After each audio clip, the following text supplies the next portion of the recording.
Yep. Hello, my name is Kevin Bateman. This is events and spiritual places that people have forgotten to visit in St. Patrick's Well, Limerick. Into the maze of 1,000 thoughts. I give you Kieran Beville.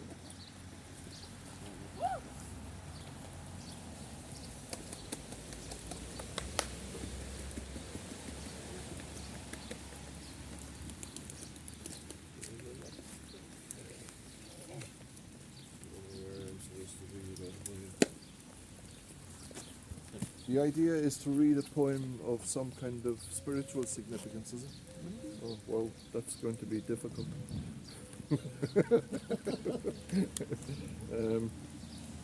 Spirit will do.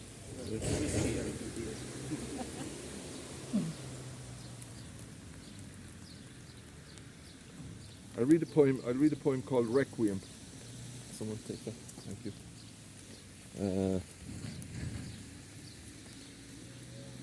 It's about places that have spiritual significance for me.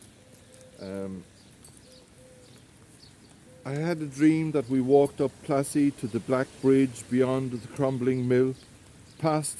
I'm sorry, but I really am going to need my glasses, which are here. Why did you call me first?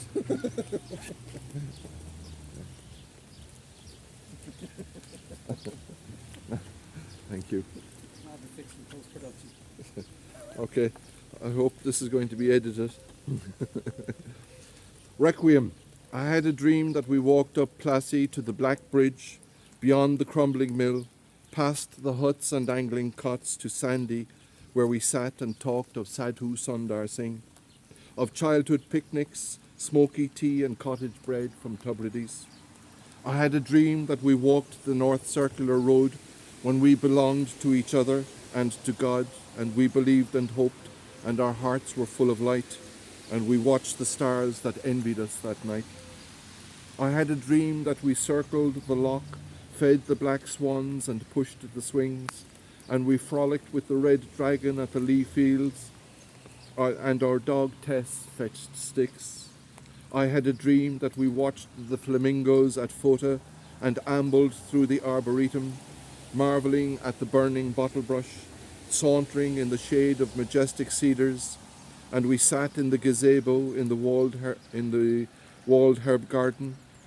I had a dream that we found a secret path strewn with moss-covered rocks under ancient yews near Muckross, where I carved our initials on the bark, and we sat on a limestone balcony overlooking the lake, where fir trees covered the distant hills, and the road we took via Kenmare that winter night was a magical display of homes with Christmas lights. I had a dream that we saw deer at Farran Woods, climbed a mountain in Mayo overlooking Clew Bay, played tennis on the whistling sands of Aberdarden, and a beach in Donegal where the children found hermit crabs in rock pools as they played. I had a dream that we walked and talked near fields of corn lined with oaks, and there were blackberry briars where rabbits scurried and foxes stood and stared. I had a dream that we walked the railway track from Timoleague to Courtmac and beyond through the woods on a carpet of bluebells and wild garlic. Along the way we sat on the blue seat near the grey sea of the estuary, Curlive's plaintive cries carried on the wind, which swept away your words when heaven stooped to hear you speak. And we walked on through fields beside the expansive ocean, to the prayer path flanked with fuchsia, and I heard your laboured breathing and longing in those words.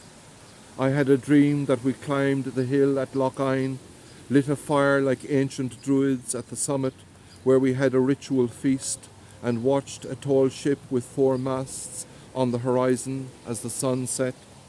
I had a dream that you were with me when I walked to the beach at Inchydoney, fleeting dreams in flitting time, like skipping stones bouncing on the surface of the reservoir before they sank into the deep waters of my heart. I went to sleep when I was young and woke when I was old. Dreams are just imaginings at night, it seems, or so I'm told. Thank you. And I give you Dor Seifer. Thanks. I'm going to read a poem called Under the Tailbone. It was written in one of Kevin Higgins's classes, and it was partially inspired by a painting that Georgia O'Keeffe painted. And just one point of reference, Tiamat, who's mentioned in the poem, is the personification of the primordial sea from which the gods were first created, and Marduk's main adversary in the Enuma Elish, which is an ancient Middle Eastern text. Under the tailbone.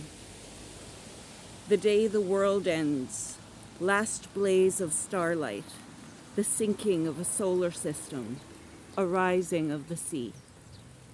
When time converges, it will be the beginning, as Tiamat shrivels in her cave, her offspring hatches, incubated in the dying warmth of an old cosmos. When space shrinks to a mud pit, pulled within darkness, waves cycle like her scutes, rising and falling, the smell of bacteria awakened after the rain. The time it ends will not be day nor night. It will be soft and filled with shadows, cold colors filled with light pulled deep, under sight where all is stirred.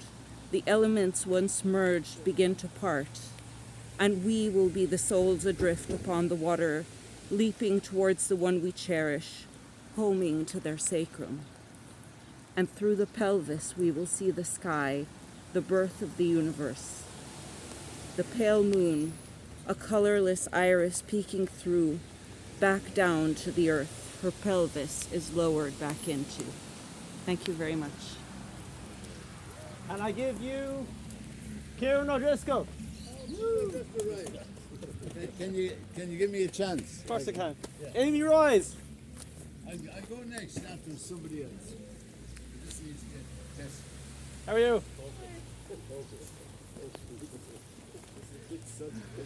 Hi everyone. I'm going to read a poem that I wrote about my grandmother. Yeah. Okay. You seem as though there is less of you than I remember.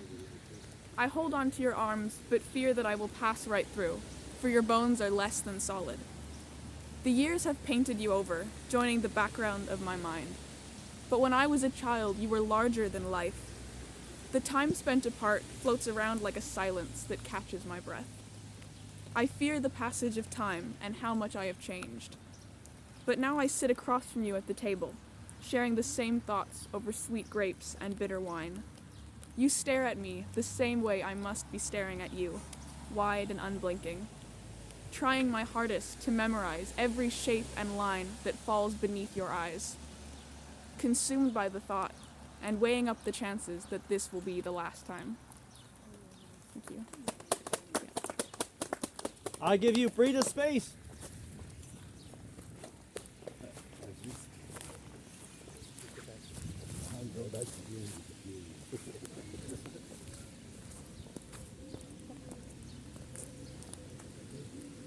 Oh, come on, this way.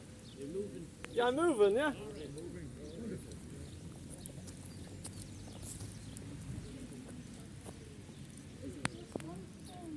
Yeah, the rain's crazy.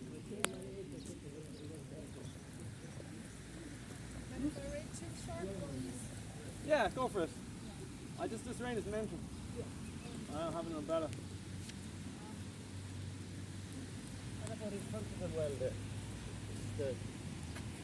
It's kind of eased off.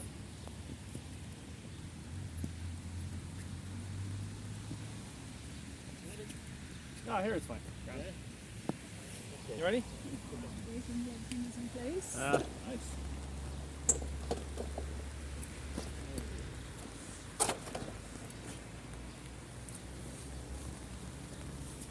Okay. This isn't going to work, is it? So, thanks to the wonderful Kevin Bateman for gathering us here in this holy place. It's always wonderful to come along. I'm going to read two short poems. The first one is by Seamus Heaney, and the title is May.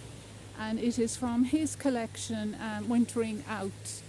And the reason I chose this poem is because it is, the speaker in the poem is out and about, and they have come to a bridge, and they are remembering, and they're thinking that there used to be a well in the place where he is, and he's making the resolve to go and find that place. So, May. There's a message in that. There is a message in that. Seamus Heaney is giving out.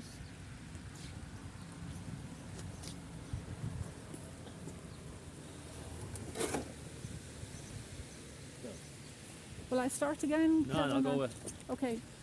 May by Seamus Heaney. When I looked out from the bridge, trout were flipping the sky into smithereens. The stones of the wall warmed me. Wading green stems, lugs of leaf that untangle and bruise, their tiny gushers of juice. My tote caps sparkle now over the soft fontanelle of Ireland. I should wear hide shoes, the hair next my skin, for walking this ground. Wasn't there a spa well, its coping grassy, pendant, and then the spring issuing right across the tarmac? I'm out to find that village, its low sills fragrant with lady smock and celandine, marsh lights in the summer dark. The poem that I'm going to read by myself, the title is Night Walk, and I chose this because it's about, again, being on a road and being on a journey, and actually the title is Night Walk with My Mother. And again, like the previous poem, there's searching and seeking going on. Night walk with my mother. She says, don't ever get married. If only I had my life to live all over. We see golden lamplit sitting rooms. She says, isn't the moon lovely? I never knew it could be so bright. We hear cats yowl ghostly in farmyards. She says, I need air. She mops her eyes with a hanky. She says, a man's heart is his own. It's the way they are, spoilt by mothers. Narrow weasels and humped rats cross our path. She says all sorts of things. She blows her nose. We bless ourselves passing the graveyard. If I hadn't had kids, if I could only drive, if there were more chances for us. She says, I need air. She says, don't ever get married. You'll know soon enough. We see the trees, lace, patterns tremble on the road. Don't say I didn't try to warn you. Mind your education. Stay away from them. Keep yourself pure. She says all sorts of things. Thank you. And I gave you Ciaran O Driscoll. Yes, I think I'm as ready as I will ever be, as they say on the chase. He tugs at his book. Dominic, would you do me a favour and hold your umbrella for me? And I'll return the favour for you. You want me to hold your umbrella? Yeah. No problem. Yeah, just I don't want the book to get wet. That's the only thing. I might go up there, yeah. You want, yeah?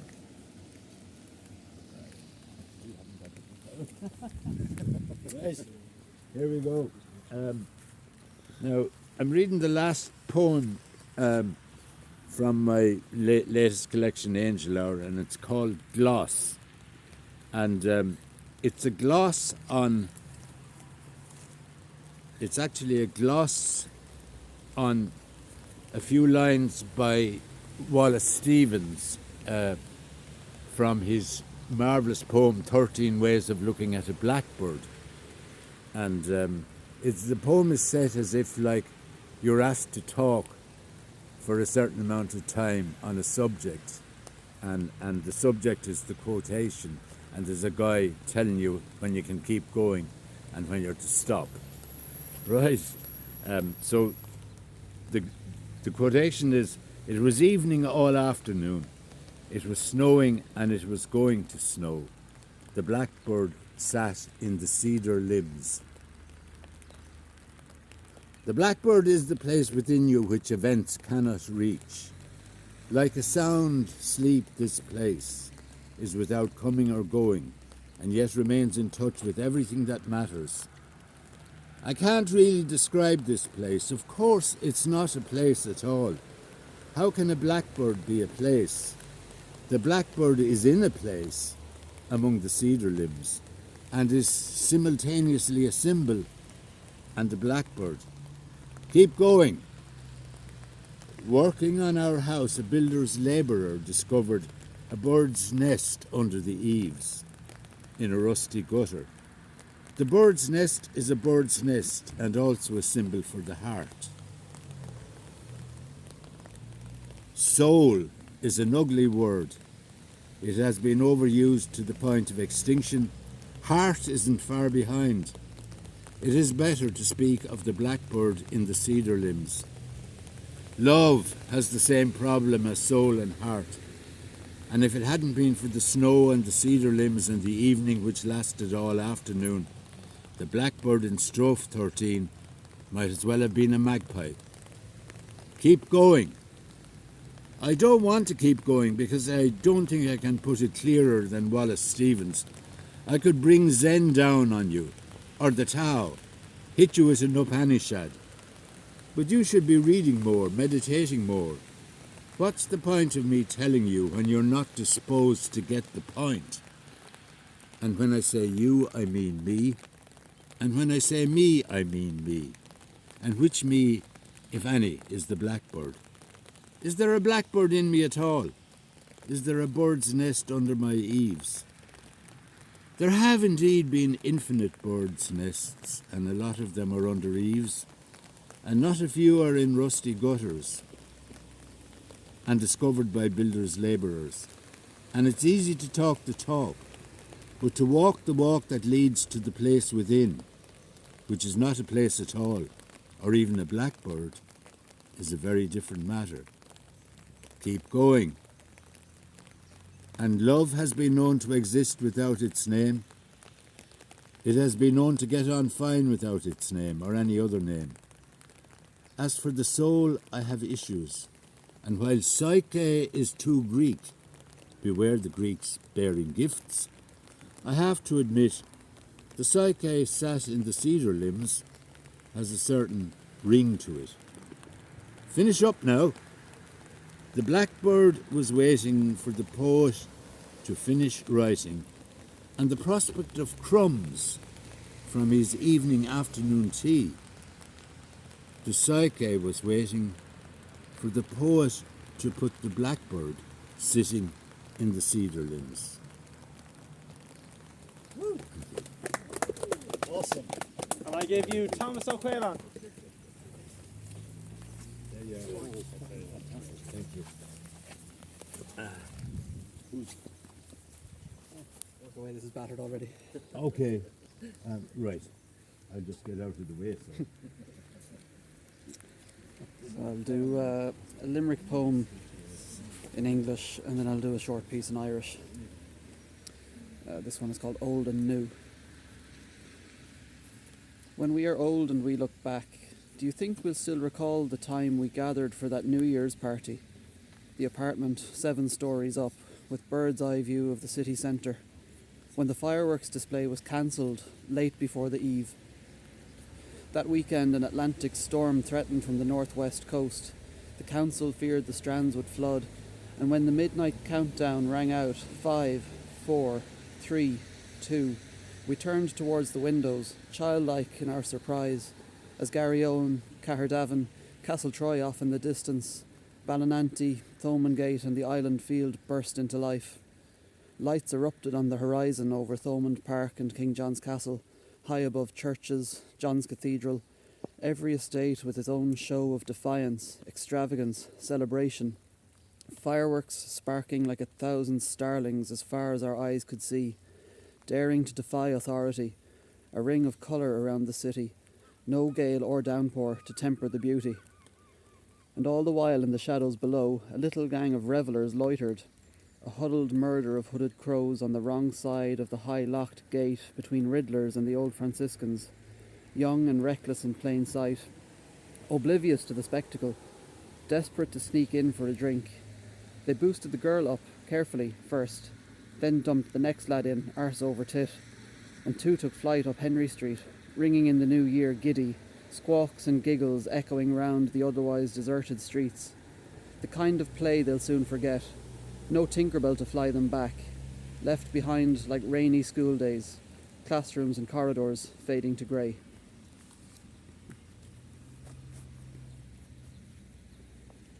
Agus inis piasa beag an Gaeilge scríomh mé beagnach gá bhliain ó hin. Se Don de Rosie. Fescar lia ceover a bháin ag deire na bealtaine, rivlasa na sailse sráide bhóthar an churbhaile. Sular tháinig le turmán ísisiil trein deirg an tróna, as faoin drithead a thoras chun na carthraach se. Bhí lán-súil nóí níos fearbán ins na ceapacha, Mericán gurm ag sile mar chligíní Kirkra, ó bhearnaí na malaí is amach go fuil bheoga na glíocha, agus sisirnach cuoin de feá mar cheoldúing sna crínte. Is tú féin a gúiseacht sa grí lár an Fran go compordach, gan cias cás na cathú, cés móte cam cosán cna pánach. Mín im lancéid pink cosantach, a seosín is lóvra, de ahar cailte, I dobar rógáin de gurm risk irfa.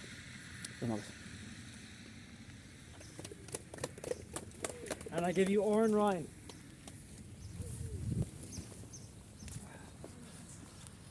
Good afternoon. We interrupt normal transmission for a word from our sponsor, Sigmund Jesus. But for the Father, there would be no Son. But for the Son, no Father. I, the Son, the many in one, I have become my Father. I, the Father, killed my Son then sued for murder. His mother and their lawyers won. I am his murdered killer. So I seek my dead son down in Hades. I linger in his dreams. I eat his hunger, drink his rancor. His love is death and life to me. He is my song to oblivion. He cries my cry of pain. Our great divorce, it flays my flesh. Our Gethsemane is his faith. My son still dies for love of me, and I still die for him. He is my freedom from identity, his cross, my resurrection.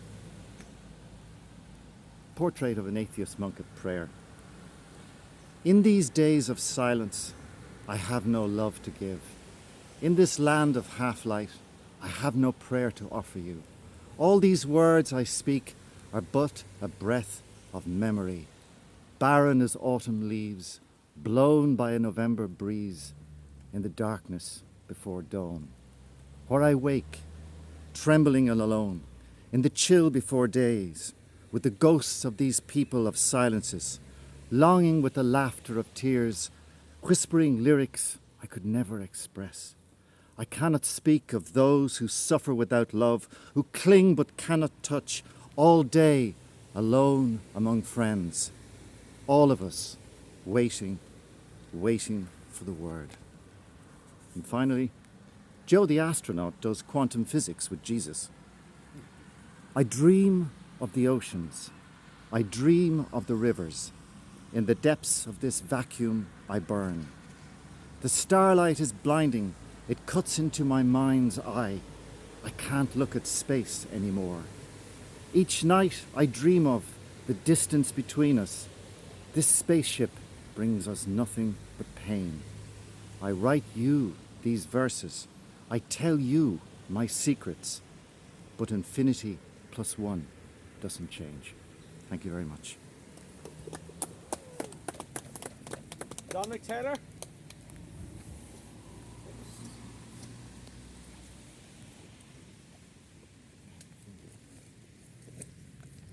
Thanks very much, Kevin. I'd like to read a short little poem in tribute to my mother. Her anniversary is shortly coming up, and when we were children, this area here was the farthest outpost of the city, and it would serve as that was all countryside there, and it would serve as a kind of a Sunday walk for myself and my parents, and she'd come up around here up to the well. So this is a short little poem. I had its genesis in our peer critique groups at the Limerick Writer Centre prior to COVID. So, mothers. The thing about mothers is they go straight to the heart, give you no chance to compose yourself or catch your breath. Like that time in the station bar when you came to wish us a safe journey. I wanted to kiss you, hold you, say something meaningful, like I meant it, like I mean it now, that you're no longer here, and your lingering voice makes this old heartache harder to bear. Thank you. Will I do another one? Yeah. Kieran had a blackbird. I have one here somewhere. Huh? It's called the Blackbird of Glenmore. That's where I live. It's Glenmore Avenue, not as opposed to Heaney's Glenmore. Yeah. The rain, it fell so lightly, pianissimo on the floor, and he sang his song so sweetly, the Blackbird of Glenmore. The world stood silent listening in a sacred hush as he sang his song for everyone perched on an elder bush. As the bells of peace pealed on the air and camped outside my door, but even they could not compare with the Blackbird of Glenmore. Now nature sang that morning. It sang of wrath and glen. It sang for all in this world, pitched to the hearts of men. This sonnet luminaire of music, this synesthete of song, made the landscape in my brain a kaleidoscopic dawn. Now I hear the augmented tone of life's unwritten score, and my world a riot of colour, thanks to the Blackbird of Glenmore. Thank you very much. Woo. If the other Kieran or Amy want to read one more poem, you can.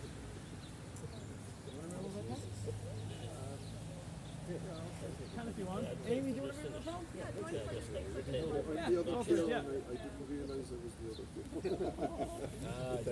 Well, I knew he'd jump up and try and get on stage again.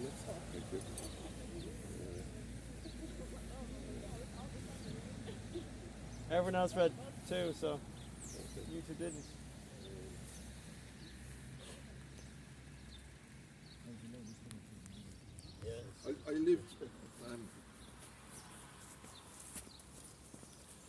I lived most of my life in West Cork, so I'll just read a short poem called West Cork, and it's a very spiritual place for me, a place of belonging, and it's a simple poem called West Cork. I yearn to return where skylarks sing and hills listen to babbling rivers, where crows bicker, to sit by the still lake full of sky, under the willow, and savour morsels of memory. Friendships wane like autumn light, my heart throbs with a tender rhythm, to the cherished times when our young faces glowed with hope. Those days were bright, when lambs were skipping in the light. I am encircled now by eternal seasons, ever changing, always the same. Foliage folds its wings and gives no reasons why love went or why it ever came.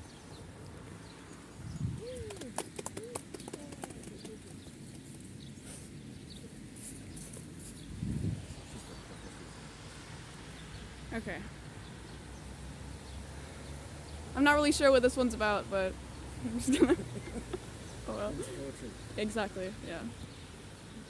There is an ache of August that lies inside the pages of a book left on a lawn. It seeps between the tiles of the outdoor swimming pool, and it finds me sitting, hands outstretched, watching the last days of summer drip through my fingers, for I cannot hold them. And it finds me lying in the waves, aware that I am made of water, not knowing where I end and where the ocean begins. for the taste of my sorrow is the same as the salt that flows between my fingers. And it finds me burying the body in sun-baked leaves, leaving it to decompose, and to be washed away by the rain that seeps into the dirt. It finds me and I am quiet about it. I rearrange my room without a sound, and I get rid of clothes too small without a sound.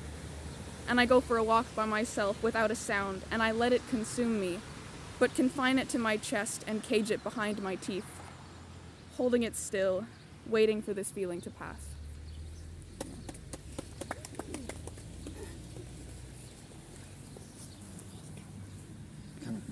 No. Everybody come in. Everybody? Group Hold. hug.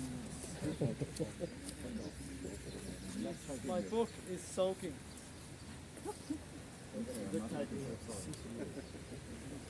Thomas and Kieran are getting married. Gorgeous. Someone take a photograph. I could be, I might as well be the rest. Take a group shot and just press that thing there. How are we? We good? Are we all in? Perfect. Is it? Yes, you are. Good. Hello, my name is Kevin Bateman, and this is Events in Spiritual Places That People Have Forgotten to Visit. St. Patrick's Well, Limerick. Into the maze of 1,000 thoughts. Now you're all bow, you know that, don't you? Yeah? Ciaran all bow. I give you Ciaran O Driscoll, Oran Ryan, Dominic Taylor, Amy Royce, Dor Seifer? Seifer. Did you bow? Did you bow? I did. Okay. Kieran Beville. That's it, isn't it? Tomás Ó Coileáin. Breda Spaight. Thank you all very much. Thank you. Thank you very much, love.